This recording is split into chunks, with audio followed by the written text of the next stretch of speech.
Is the Physical Activity Researcher Podcast, a podcast for researchers of sedentary behavior, physical activity, and sports. Join for a relaxed dialogue about research design, practicalities, and, well, anything related to research.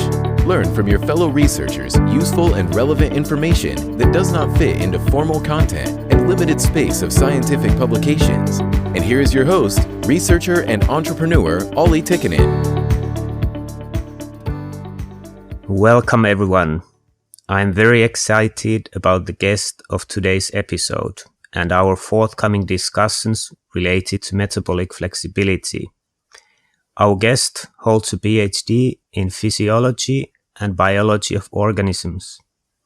She has been working as a researcher in University of Colorado and Baker Heart and Diabetes Institute in Melbourne.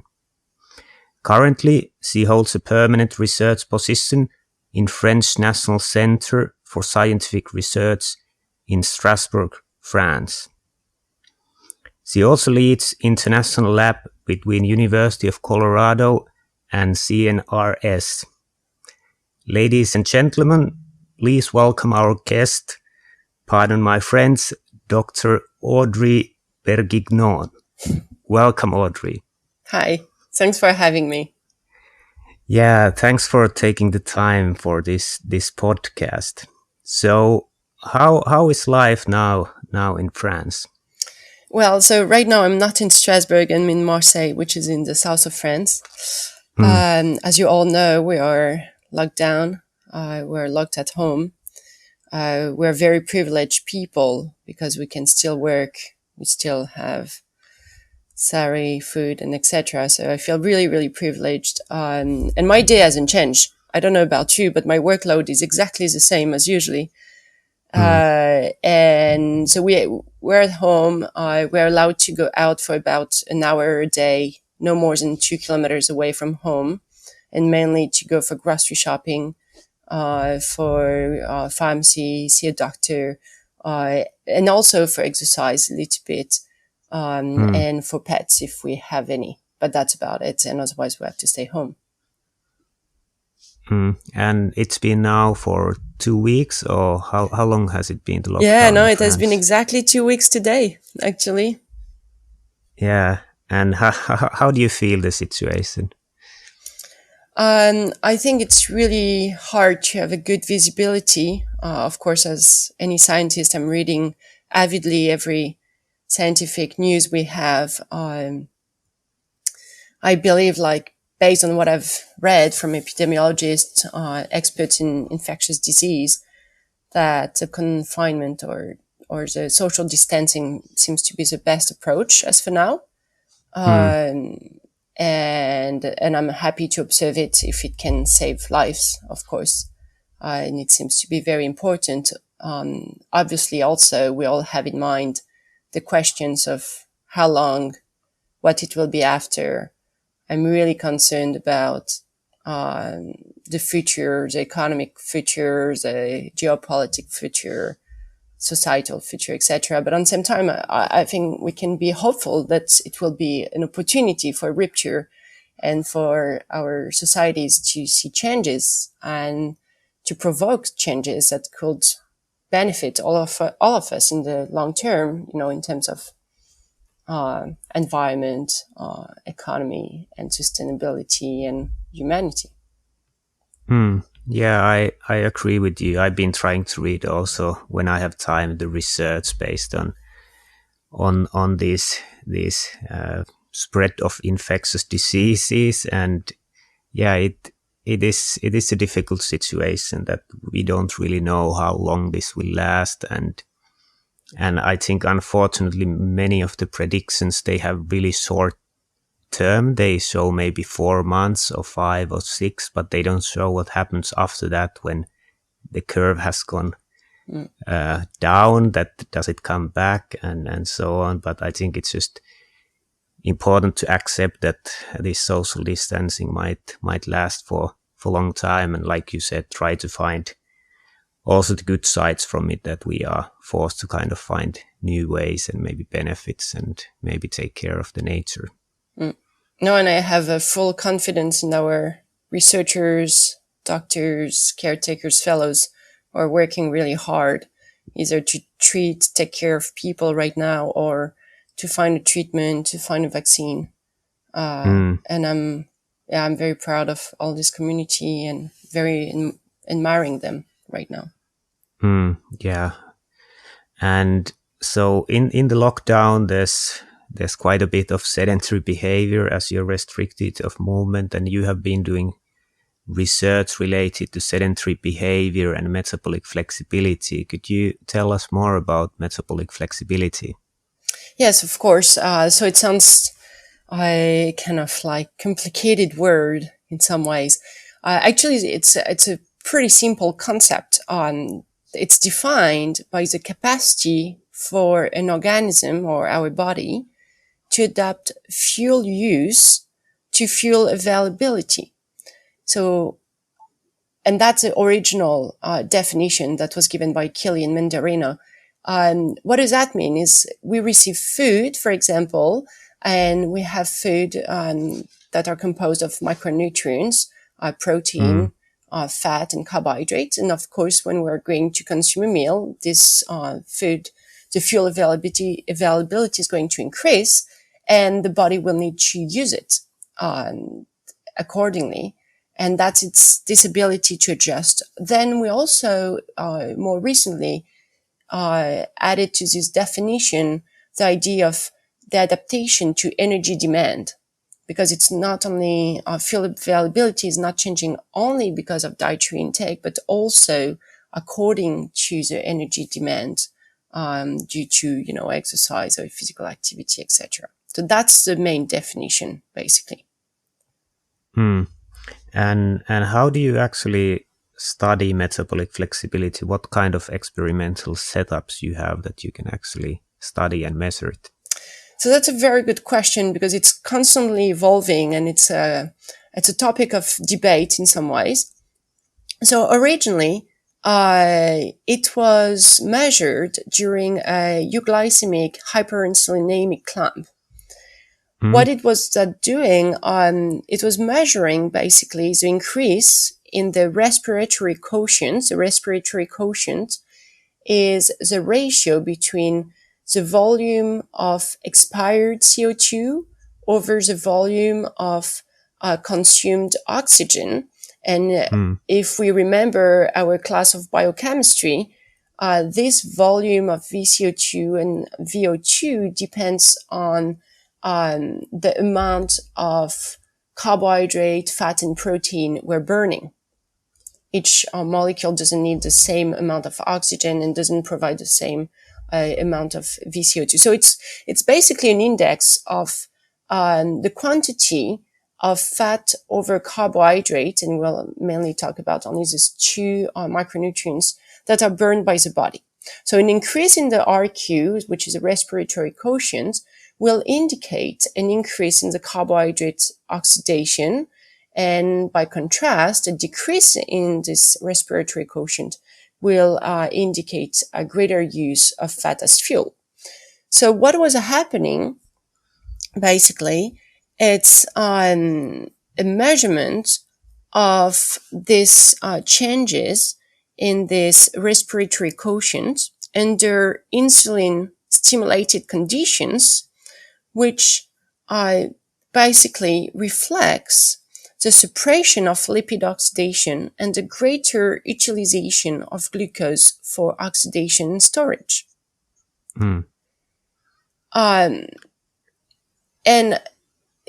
But this is the gold standard methods, like for measuring insulin sensitivity at the whole body level. But at the same time, this is a supra-physiological method. This doesn't represent the real life setting. So we and others, and mainly Jose Galgani from Chile, who is probably the main expert on the question of metabolic flexibility nowadays, I've been thinking of other ways to measure metabolic flexibility that will reflect more real life setting. What we have said is basically if the the metabolic flexibility is this ability to adjust the substrate use to substrate changes.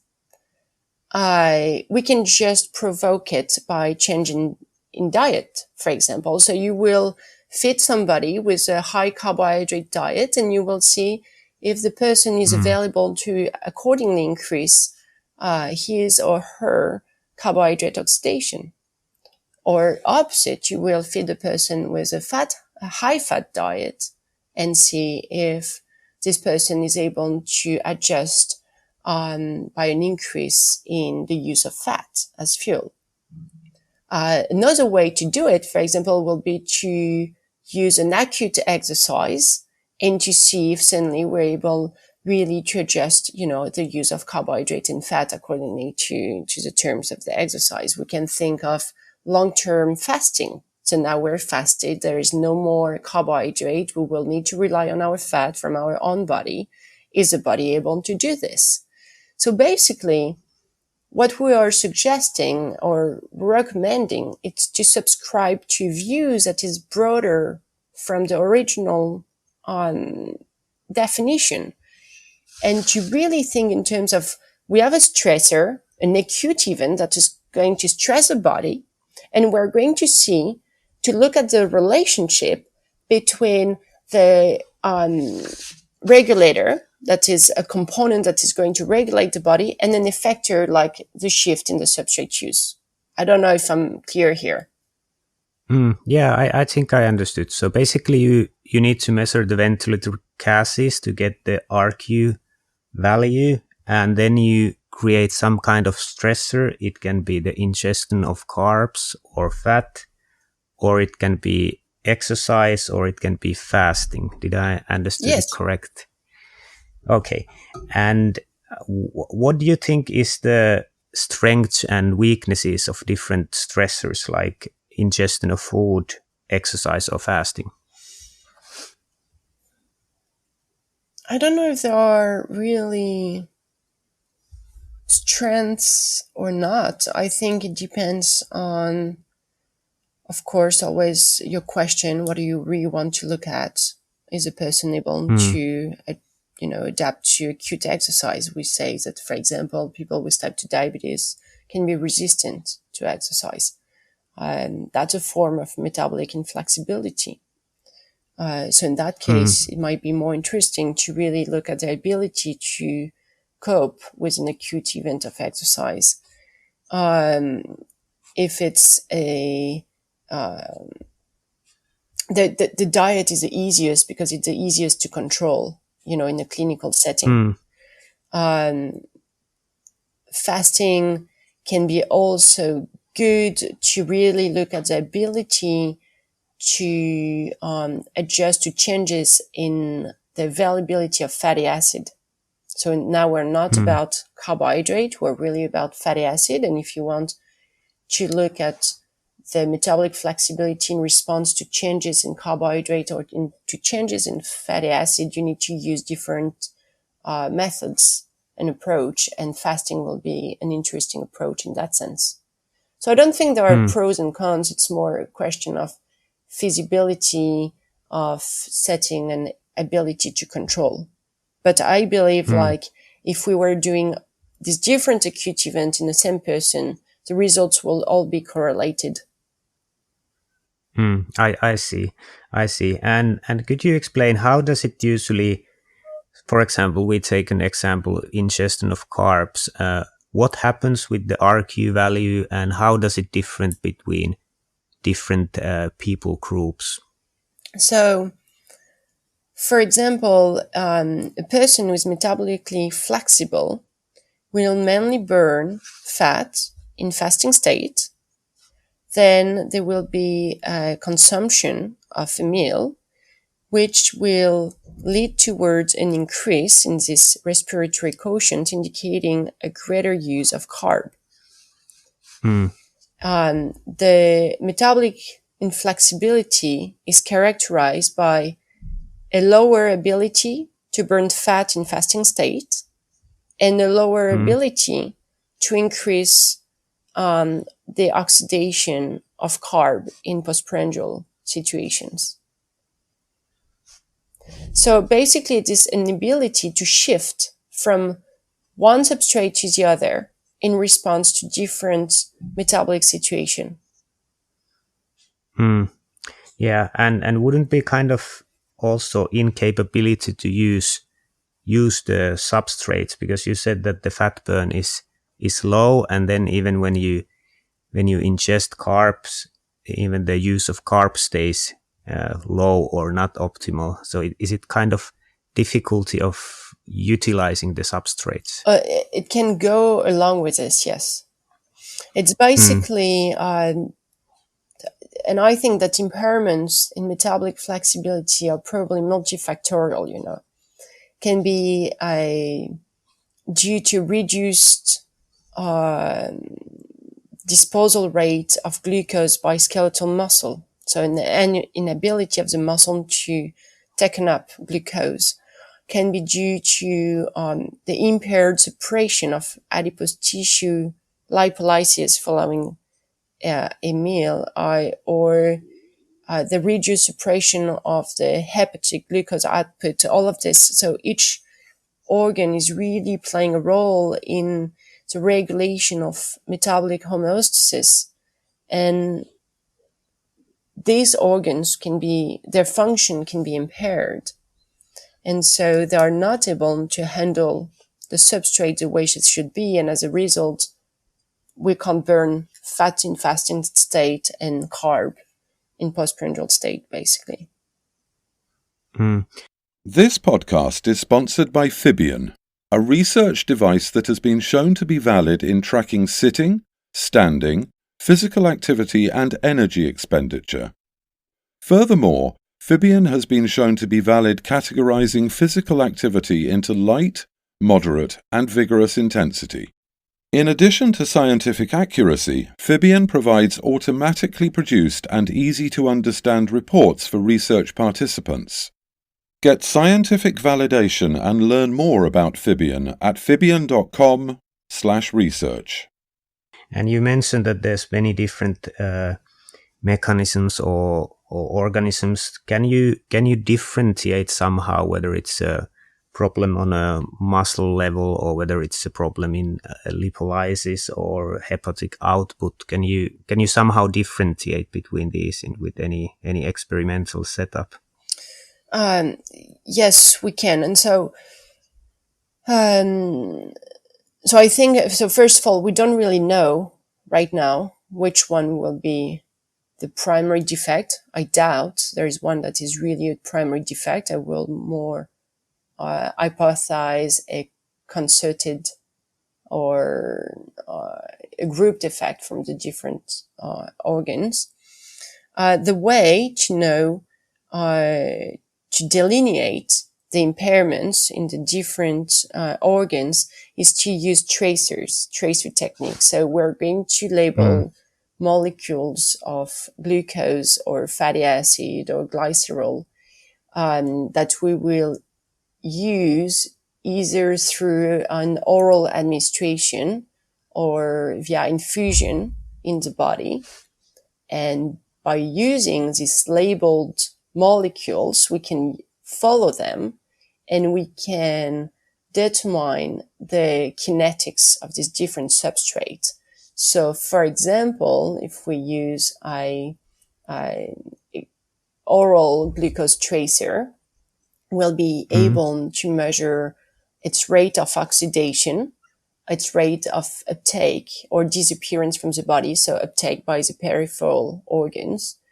We will be able to also use a labeled glucose that will be infused, and now that will give us, for example, the rate of suppression of the de novo glucogenesis, which is the new synthesis of glucose by the liver.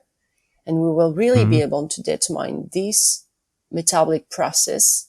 We'll be able to look at the rate of disappearance from this glucose, or also the rate of appearance. So by using tracer, we're really able to look at the substrate kinetics and the substrate fluxes through the body and at each of the main organs involved in metabolic metabolic processes.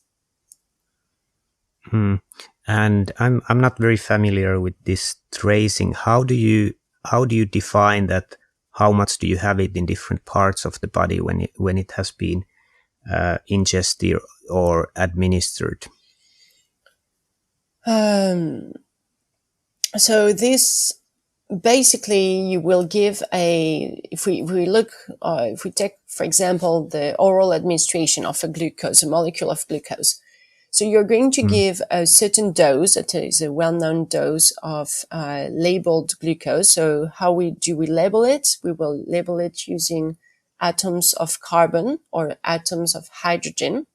A carbon, usually it's an atom that we will say 12C, that it's in our, table of the atoms we all learn at some point. And when it's radioactive, it will be a 14C. But a stable isotope, so these are isotopes that have a different number of neutrons in the atom of carbon, will be a 13C. So it's a molecule that is going to act exactly the same as 12C, the most common one. It has the same biological and chemical properties, but different physical properties, obviously. And that allows us to track this molecule in the body. How do we do that? For example, still with this oral ingestion, when this molecule is going to be used by the body is going to transform the glucose molecule in a molecule of CO2. But now it will be a labeled molecule of CO2. It will be a 13 CO2. And the person is going to expire it in its breath. And so we're going to collect a sample of breath.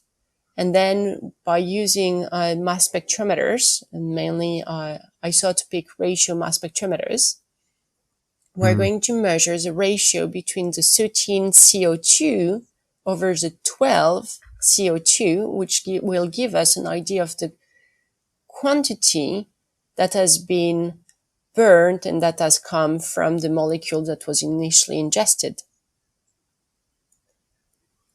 And so by doing this, and now we know also what was the quantity of the labeled glucose in the whole meal. And so we can say, well, let's say, for example, 60% after 24 hours of the labeled glucose we initially gave was burned by the body. We can assume that 60% of the glucose from this meal was burned by the body. Yeah, very, very interesting technique. So what kind of things you have found out when you have used this method? So you have a lot of different methods, and this allows to get a lot of different information. Lately, for example, we have been using the tracer with the carbohydrates tracer, so the glucose tracer orally, just to give kind of a simple example. And we looked at this in conjunction with an oral glucose tolerance test.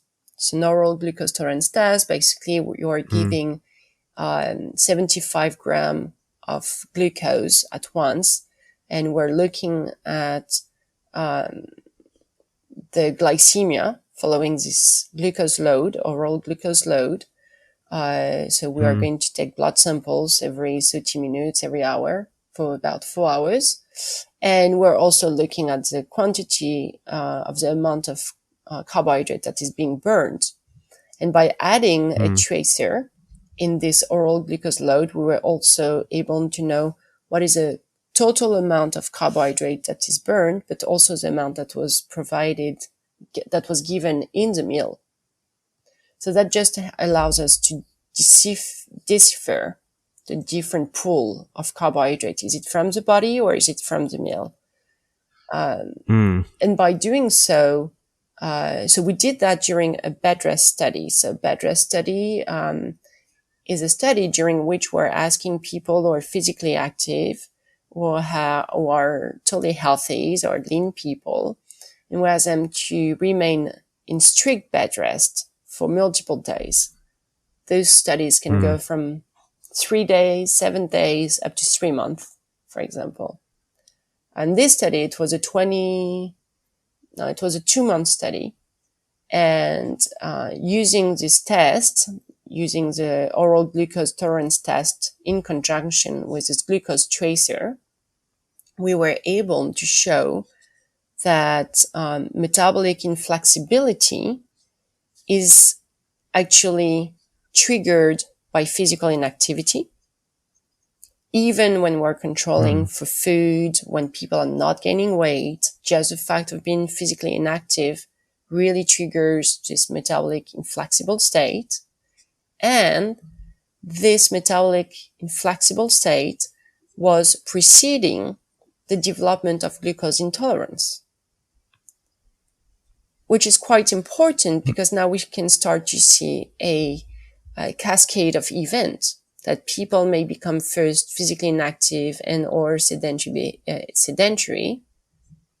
and then they start to develop a metabolic inflexible state, and now it leads towards other metabolic complications. Very, very interesting findings. So you did this, and you had the people actually in a strict bed rest for several days or even weeks. Did I understand correctly? Yes, or months. Yeah. How did you get the participants for this kind of study? So most of the studies are actually funded by space agencies. So you will ask me, what is the relationship between space agencies and what we've been talking about? You have to know that astronauts are the most physically inactive, sedentary, and also confined person. I will not say on Earth, but in space. And so the space environment is characterized by microgravity, physical inactivity, and it's leading to a constellation of physiological adaptations that are adverse, including muscle mass loss of bone, loss of strength, cardiovascular deconditioning, immunology, depression, and alterations of intermediary metabolism. And so the space agencies are trying to understand what is going on and also to develop some countermeasures that can prevent these metabolic alterations and physiological alterations. And so for this, it's really challenging, of course, to study all of this in space. In addition, there are only few astronauts and they're very busy. So some space analog have been developed on Earth, and the bed rest is one of those because it allows to maintain people fully physically inactive for a long period of time. In addition, these people are with the feet a little bit higher than the head. So there is a 6 degrees angle, which is mimicking or inducing the same shift of the blood flow, the blood volume from the lower part of the body towards the higher part of the body. You know, we always see these astronauts with a big head, kind of. So those bed rests are basically funded by the space agencies for all these reasons. And for us, it's an amazing opportunity to really study the hidden mechanisms underlying the effects of physical inactivity on the body and metabolism. I fully agree. It's very, very interesting studies that you can do with the bed rest. This podcast is sponsored by Fibion. Fibion is an accurate sitting and physical activity tracking device and analysis platform. It is a great tool for projects that aim for behavior change in sedentary behavior and incidental physical activity. Fibion provides easy-to-understand PDF and web browser reports for participants. Other features include comparisons to recommendations, linking results to health risks, achievement cards, and interactive goal-setting tool. In addition, Fibion provides an API that allows for easy integration to other systems and applications. Learn more about Fibion at fibion.com/research. Fibion, from researchers to researchers. How do you see the bed rest relating to kind of sedentary behavior in a inactive office worker, for example? They are not in a weightlessness. They still have gravity, and sometimes they need to take few steps. So how do you see the relationship with the metabolic inflexibility? So, of course, the Bedrest model is an extreme model, except, unfortunately, people were hospitalized for the long term. Nobody's staying in bed for such a long time. So it's a great model to really examine the mechanistic underpinnings. But, and so in that sense, it's quite far away from the regular sedentary person. But it informs us tremendously about what is going on mechanistically wise. However, I think there is one example of the Bedrest studies that is highly interesting to me. You have to know that during these Bedrest studies, as I said, we're trying to develop some countermeasure to maintain the astronauts in good health. And you always see them doing a lot of exercise. And so we test this exercise on HERS, on these people who were subjected to bed rest. So there have been tons of bed rest studies during which a group is either in strict bed rest and the other group is doing aerobic exercise, resistive exercise, both together, HIIT training, different, terms, etc. And these people, in my mind, are the perfect model of the active couch potato. It's these people who are doing a very large volume of physical activity and then the rest of the days are fully inactive, totally sedentary. What is really interesting, and of course this depends on the specific outcome we're going to look at. So I will not say it's for every single outcome, but on the metabolic perspective, what is interesting is when those people are engaging in really large volume of physical activity, resistive with aerobic, VO2 max going from 40 to 80%. So it's really high intensity physical activity. They're doing it from 3 to 5 times a week, even more sometimes. And despite of this very large volume of exercise, they are still not able to prevent the development of insulin resistance or fully prevent the development of metabolic inflexibility. Which to me is kind of showing the hidden effect of sedentary behaviors, because who are these people? They are physically active, but are highly sedentary. And it's basically a way to see that exercise is different from too much sitting, that it's not necessarily able to counteract the adverse health effects of sedentary behaviors. And so in that line, I think this model is really relevant and very informative. I lost you for a moment, but I think it came back. So how long did you do this kind of study that you had people in the bed rest and then doing high amount of training 3 to 5 times per week, and still you saw insulin resistance and metabolic inflexibility? So how long were these setups? So the studies I'm talking about, one was conducted in men, and it was a 3-month study. Another one was conducted in women, and it was a 2-month study. We conducted one more recently, and it was 21 days. These days we're working on results obtained in a 2-month study again. So yeah, it depends. So basically you had people without insulin resistance or metabolic inflexibility, and then you had them either 2 or 3 months in bed rest, but doing exercise 3 to 5 times a week, and these people developed insulin resistance and metabolic inflexibility. Yes. Yeah, that's very So of interesting. course, the level of insulin resistance and metabolic inflexibility was not as much than the people who were not doing anything.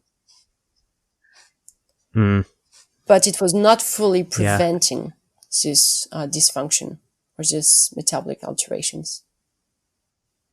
Yeah, very, very interesting findings. How do you see this in relation to current situation of a lockdown, that you are allowed to go outside for 1 hour a day? Probably many people are pretty sedentary in their houses or small apartments in city center. How do you see this all playing out? So to me, there are really, two things. We need to be physically active, because physical activity is more about, most likely, the training effect, allowing our body to be more insulin sensitive, to be more able to handle, to oxidize fat, etc., to have more muscle, to have all our machinery working much better at the mitochondrial level, etc. What I think is happening, and I'm saying this with a grain, with cautious, this is more what I'm thinking. I don't have pure evidence for this, but more based on, all the recent results we're seeing in our different studies. I think that the sedentary behaviors, it's really about, we're removing any contraction from our muscle. We're not even fighting with gravity anymore. Gravity has shaped our body, like, through evolution, like light and oxygen and water. And so we really need this constant muscle tonus. And that's, we're removing it when we're sitting. We're not having this. And so I think the difference is, physical activity is going to train our body in some ways, but to not be sedentary behaviors is an effort of every instant. We need to have a muscle activity to use this glucose, because in that sense, that's a glucose we're mainly going to use constantly. If you think of what we said at the beginning, what is metabolic flexibility? It's the ability to burn fat at night, fasting, and it's the ability to burn carbohydrate during the day when we are eating, when we are awake, and when we are supposed to be active. And when we remove this activity and we're sedentary, we are not allowing the shift in the substrate use, and so we are becoming more metabolic inflexible. And this, as we said, can lead towards other complications, glucose intolerance, insulin resistance, most likely down the road to type 2 diabetes. We also have findings showing that people who are the most metabolic flexible, people who are the less sedentary, are those who gain the least weight over 5 years. So all of this is really connected. So how do we do in this current situation that we are in? Personally, first of all, I don't have a standing desk like I have at work, but so I set up a kind of like plenty of books on my desk, and I'm trying to have a standing desk. And then I'm really trying to break my sedentary behaviors every hour. I'm going to go around. Sometimes I take the stairs. I'm in big building, just going up and down. When I'm talking, because these days I think we're all spending a lot of time on the phone with our friends and family and colleagues. I'm going to walk in the apartment. I'm like, no, don't stay sitting. Go walk around. It's not much, but now I'm re-engaging my muscle. I'm having a muscle tonus, and I'm using this glucose. And I think what is important to finish, maybe we're conducting these days a study during which we're comparing the effects of training that is done as typically advocated, asking people to do 45 minutes of brisk walking in their daily life, 5 days a week. Or we're asking these people to take these 45 minutes and to break them up in 9 5-minute bouts of brisk walking, and they spread them out throughout the day, every hour. What we're observing is it has the same effect on insulin sensitivity. It has the same effect on fat oxidation, the ability to burn fat. However, the fact of spreading out those short bouts of activity throughout the day is really beneficial, or seems to be beneficial, for glycemia, for glucose control, for maintaining or preventing hyperglycemic event, which we know could lead towards complications if they're maintained over time. So really my message is, even if we can't go out, if we're confined, try to go out for your 1 hour, maybe doing something more intense, brisk walking, going fast. But then the rest of the day, don't be seated. Really think every time, don't be on the chair too long. And if you draw some results from your 3-month Bedrest study, now, for example, in the UK, the risk groups are advised to self-isolate for 3 months. So it's the same time period. It's not full bed rest, but it might be very sedentary for some people. What kind of effects and of what amplitude you could expect to see with these groups if they are sedentary? I don't know.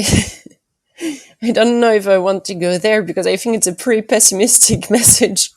In addition of people to tell people, now you're confined and your health is not going to go well. But it might be useful. What we have found in these Bedrest studies, and we confirm these results at levels of physical inactivity that we observe in the general population. So these results are really transferable to the current situation. When people are becoming physically inactive, they're developing metabolic features that are close to what we observe in people who have obesity or who have type 2 diabetes, which means we're observing a hypertriglyceridemia, hyperlipemia, a resistance to the effects of insulin, so development of insulin resistance, and this inability to burn fat as fuel, and the development of this metabolic inflexibility. And what is important to say in these people, because it's highly controlled, we are in clinical setting, we provide the food to the people, etc. We made sure that they were not gaining any weight, which means these results are not the effect of overfeeding. These results are the effect of physical inactivity per se itself. The problem these days, and I will go back to one of my favorite piece of work from Jen Meyer from the 1950s. It's people are physically inactive and most likely they are eating way too much. So it's not only like they are physically inactive, it's also they are not able to adjust their energy intake, their food intake, to their very low levels of physical activity. That's piece of work from Jen Meyer, who proposed a very famous hypothesis that all group from James Blundell and others in the UK are working on. That basically it's saying that above a certain threshold of physical activity, our body is able to adjust energy intake to our energy needs. But there is a threshold below which the mechanisms of regulation of appetite or food intake are impaired. And so there's a mismatch between our intake and our needs, which leads towards a gain in body mass. The problem is, I think these days we are below this threshold. I think we are always below this threshold, to be honest, in our modern societies. And that's a big problem. But these days were even more. Yeah. And so the big challenge for people right now is to be able to be really aware that they're physically inactive, that they need to be as little sedentary as they can, but also to decrease their food intake. This podcast is sponsored by Fibion. My name is Dr. Paul Batman, and I'd like to just say a few words about Fibion. I've used it a number of times on different projects that I've been involved in and find that it's incredibly reliable, very valid, and incredibly sturdy. I love the graphics that come with it. It really is very clear and can easily see the active and inactive periods as well. So I'd certainly recommend Fibion to anyone that's interested in finding out more about sedentary behavior, particularly the concept of sitting and how we can possibly break it up with some really good, valid information. And you said that there's this certain threshold where the kind of the hunger control works. Can you give any ballpark figures? Where does that threshold, where could it be? So that's something we still don't know exactly, but for when we gather different pieces of evidence, we think this threshold to be around what we call a physical activity level of 1.7, 1.8. So what does that mean? Physical activity level is a ratio between the total energy expenditure we have every day over what we call the resting metabolic rate, which is the minimum amount of energy our body needs for the survival function, for breathing, cardio, for heart to beat, for just being alive.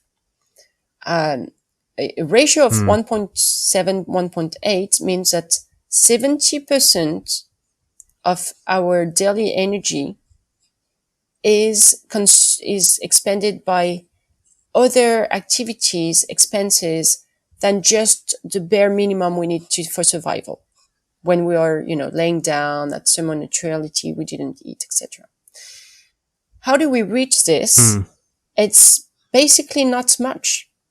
1.7, 1.8, it's going to be this kind of 30, 40 minutes brisk walking per day, 5 days a week. That's what we reach. That's how we reach it. So that's really, it goes along with current recommendation, for physical activity in most countries or westernized countries in the world. So as long as people are able to move and have this kind of like rapid walk for 30 to 45 minutes a day, they will reach this threshold. Yeah, I think it's very interesting, and of course this probably assumes that you eat certain kind of a diet, that if you eat really, really fatty food, for example, greasy food, you probably end up eating it too much, even if you would be at 1.7 or 1.8, or does it assume something of the energy density of the diet?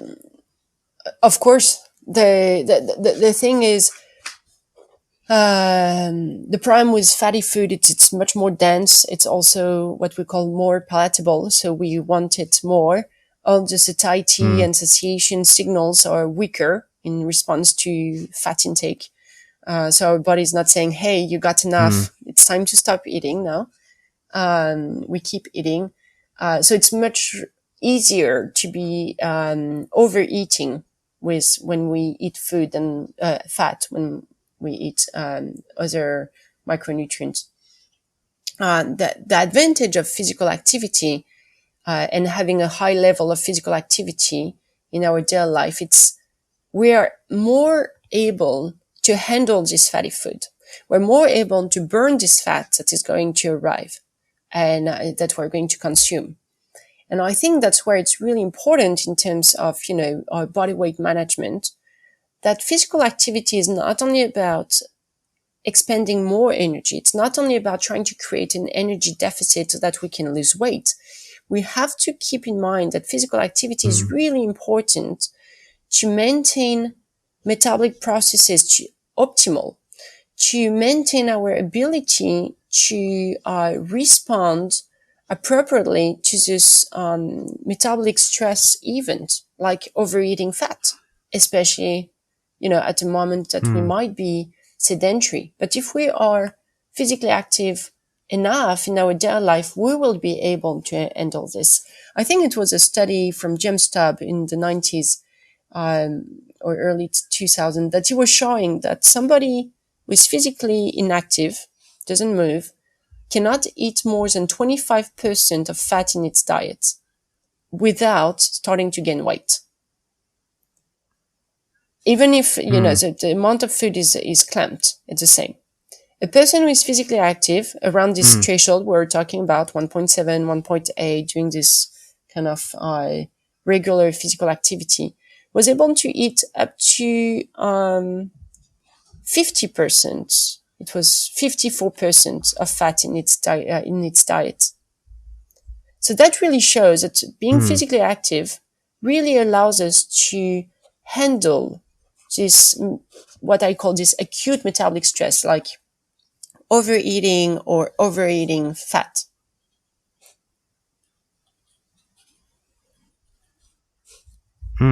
Very, very interesting. And you said earlier that in your studies you are controlling for the food intake, and still you see like metabolic features of obesity and type 2 diabetes. How much worse does it get when you actually are overfeeding? I don't. So that's the study we would like to do. The next one, we talk to the space agency that they can fund us. I don't have the exact answer. I know that a group from with Barry Brown at some point had done a kind of such a study. So basically, they make people who were physically inactive, and they either control the diet to match the diet to their energy needs, or they did not. And so the persons were overfed. And what they observed, it's, and they were looking at insulin sensitivity. And of course, insulin sensitivity was impaired when the persons were inactive. It was for only a day. That's crazy. For only one day, insulin sensitivity was reduced when the persons were inactive. But of course, the impact was even more pronounced when the persons were, in addition, overfed. I can't remember the exact numbers on the top of my head. It was something, but both of them were really significant. So, of course, it will be even worse if people are overeating.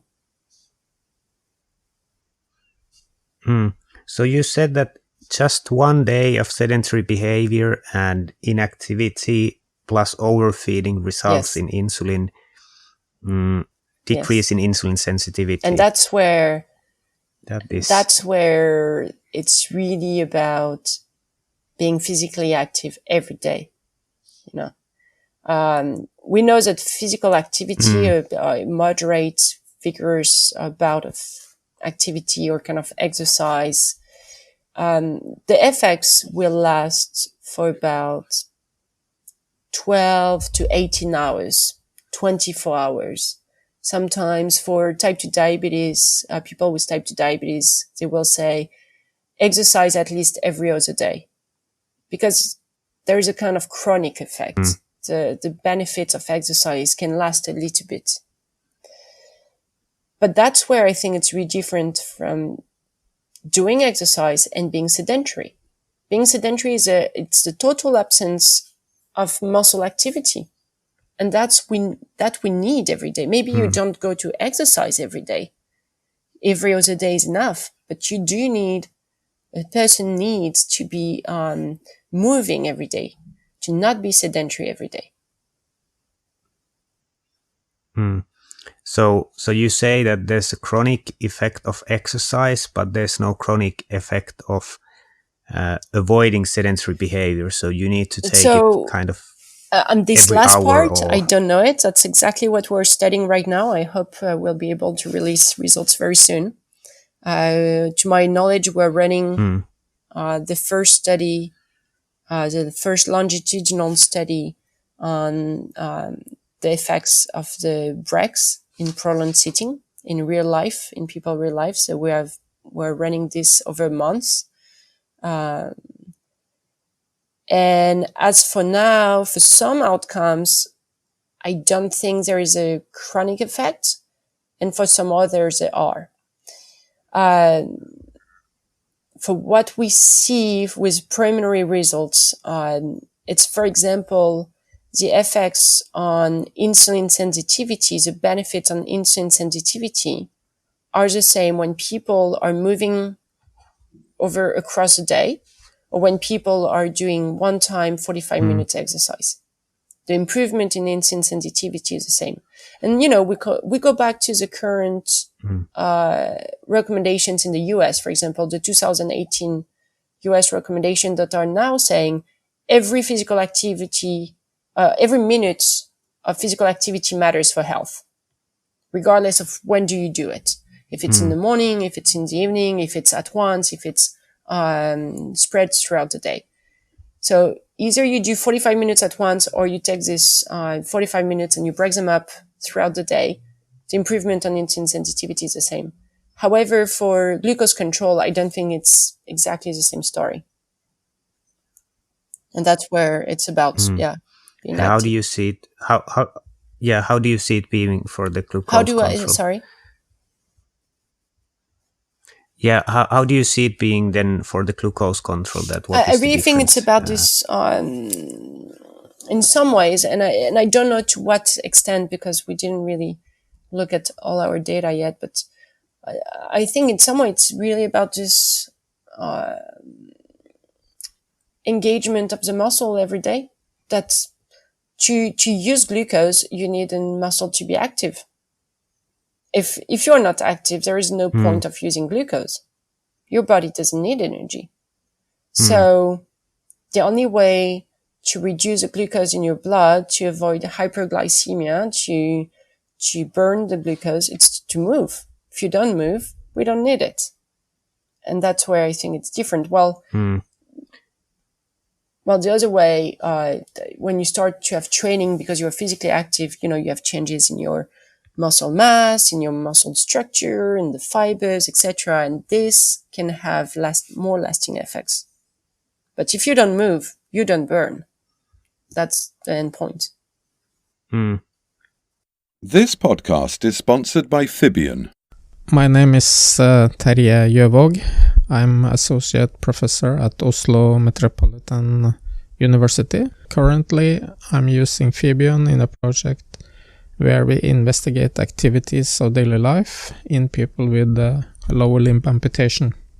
My impression is that Fibion is easy to implement in this project. It's easy to use, and it's also simple to upload and analyze the data. Yeah, and how do you see it? Like, is standing, for example, it's a very low muscle activity in anti-gravitational muscles. Do you see that is enough to keep the oxidation of carbs going on? Is it enough of a muscle activity? To just be moving, you mean? If you just stand still, if you don't move but you stand still, is it enough? There are some data from some groups in the US with James Levine and Jack Hicksig who looked at that, and so they measure the energy expenditure of either sitting or standing, and basically the same. It's the increment in energy expenditure from standing to sitting is very minimal. So it's better than nothing, but it's probably not enough.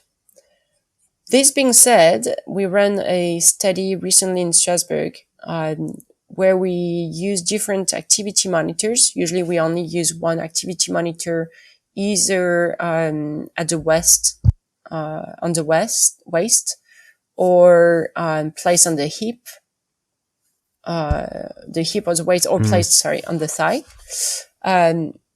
And that provides us some information about the intensity of physical activity, a little bit about position, but it's still limited.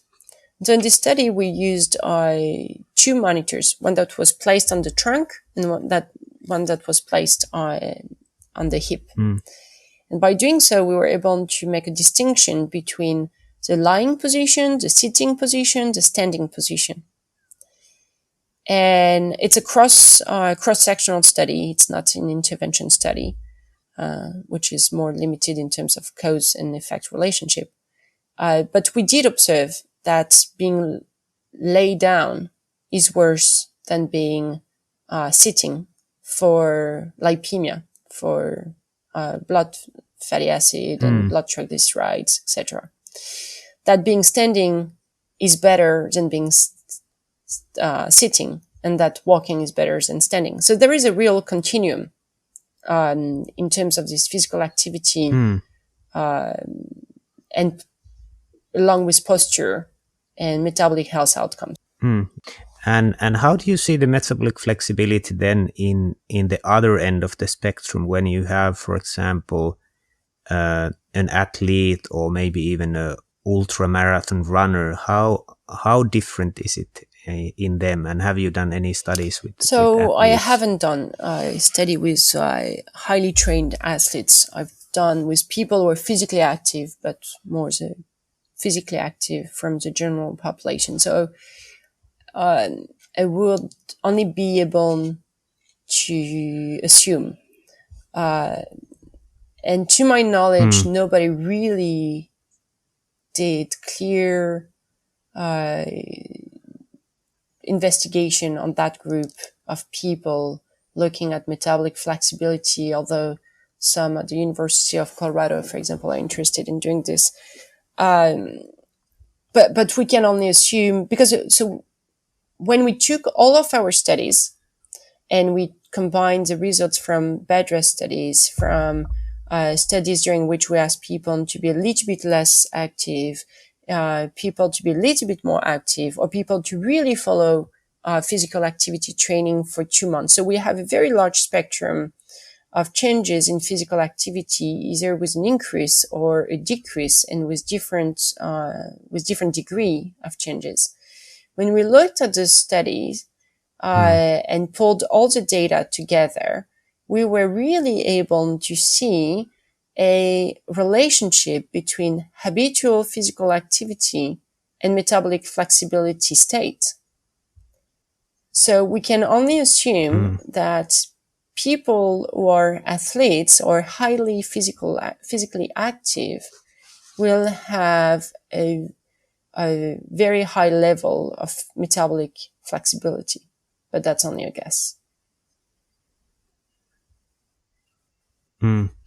And I don't know if you have heard, but I think now in some sports, for example, in the road cycling, where they might have a Tour de France which lasts 3 weeks, that they are training in a way that they do a training and they don't eat any carbs after the training. They might sleep, so they try to provide body a stimuli for improvements by staying really in the low carbs. They might do 2 trainings which are hard, that you don't eat carbs, and then they sleep overnight with it. Do you see any point in this from your perspective?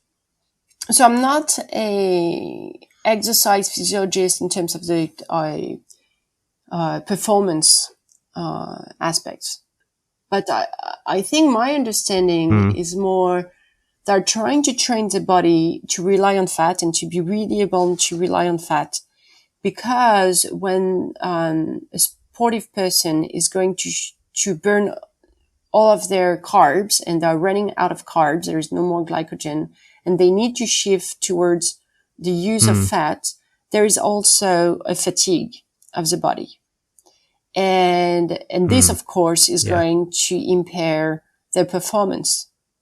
So it's more about trying to really train the body to be able to rely on fat without, and probably trying to prevent, the level of this fatigue.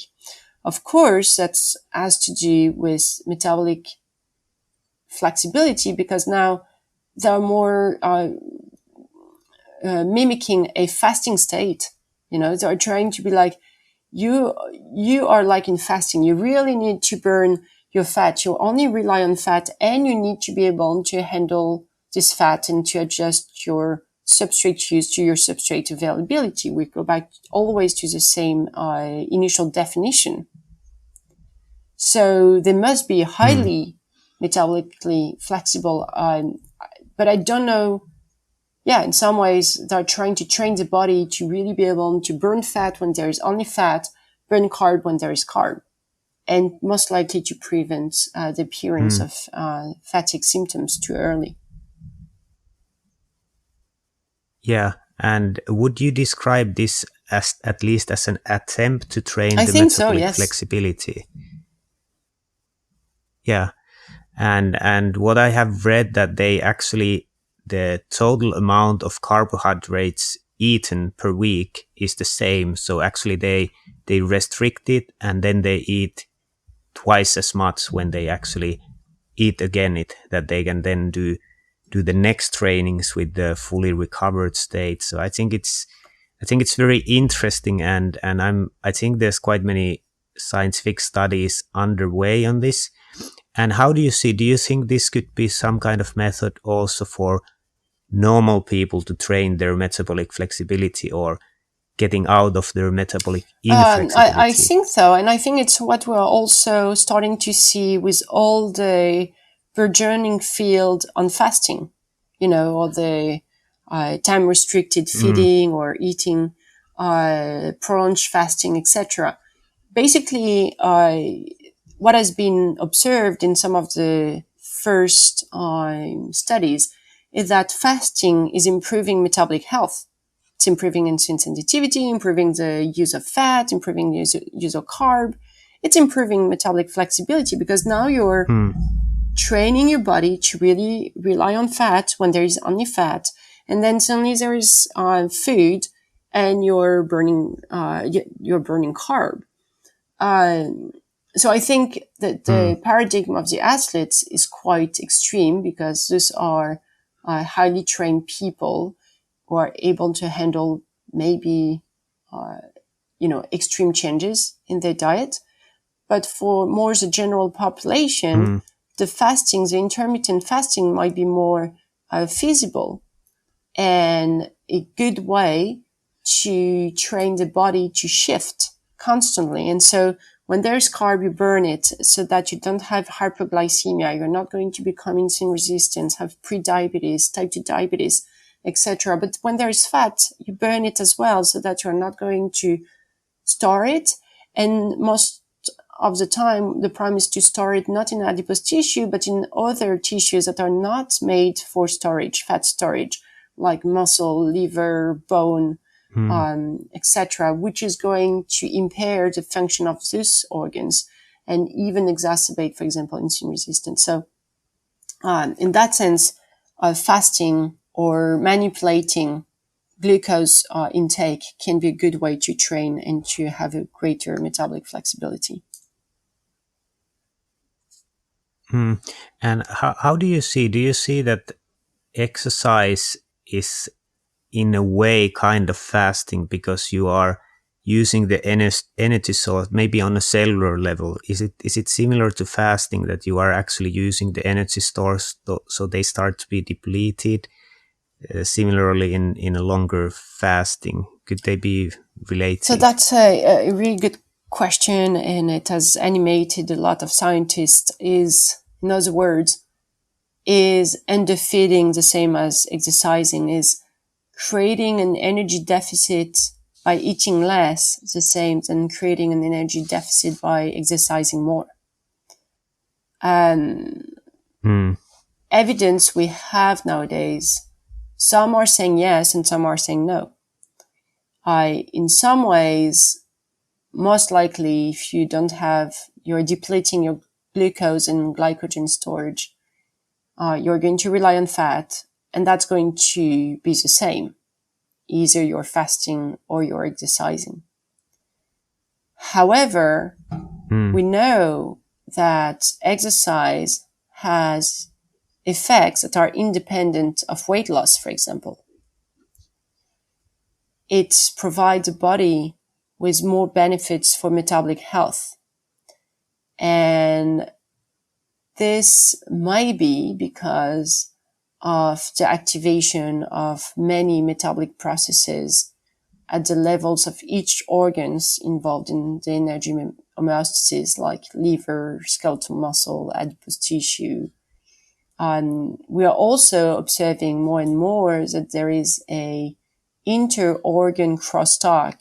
So the organs are going to communicate between each other by using some molecules. That's what we call the secretum, basically. And those molecules, just the fact of being active, it's not even a question. We don't know yet. This is a really big,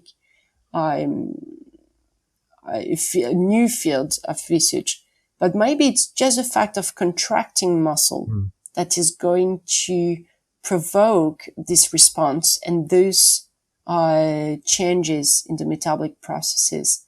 And in that case, exercise is not the same as fasting, because fasting doesn't provoke all of this communication, this molecular communication, these changes in metabolic processes, etc. So do you see that exercise would be better than anytime. Fasting, as it does any differently? Yeah. I think many people don't want to hear that. They rather do some fasting than exercise. Yeah, but now you have said it. That's very good. So I think it's been absolutely fascinating discussions. I'm really excited about these talks. Is there something else you would like to add to these discussions? I think if people want the perfect pill, having exercise in the pill, I don't believe it will ever come. Also believe we just maybe to finish, we talked about this threshold, physical activity. What is it? What is going on? Above this threshold, we can adapt our food intake to our energy expenditure. Below this threshold, we're no longer able to adapt. I also think the more I'm researching on the relationship between physical activity, sedentary behaviors, and this metabolic flexibility, I really think that what is happening is when we are above this threshold, we are metabolic flexible. We're able to handle all this metabolic stress, and thus to maintain our health and metabolic health. When we are below this threshold, I think the metabolically inflexible state is triggered, and we're no longer able to handle all this metabolic stress like overeating, exercise. But you can think of other things, like cold exposure, altitude, pregnancy, staying in bed for a long time because we're at the hospital, etc. And so that's where our health is more and more impaired. Over the years, with revolutions we know of, industrial revolution, technological revolution, etc., we have become more and more physically inactive, more and more sedentary. And I think that we went from one side of this threshold to the other one. And so our societies were metabolically flexible, and now we have triggered this group or this metabolic inflexible state at the population level because of our environmental changes. And so our goal now is to really try to go back on the other side, to go back in the zone of metabolic flexibility. And so for this, I really believe the only way is to be physically active and not sedentary, and this every day. Yeah. Thanks a lot for taking the time for this podcast. Yes, thank you very much for asking me. That was really nice. This podcast is sponsored by Fibion.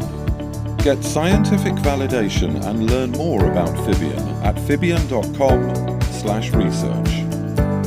The Physical Activity Researcher podcast has created an activity tracker purchase guide for researchers. Get your free copy from the link in the podcast description. Thank you for listening to the Physical Activity Researcher podcast.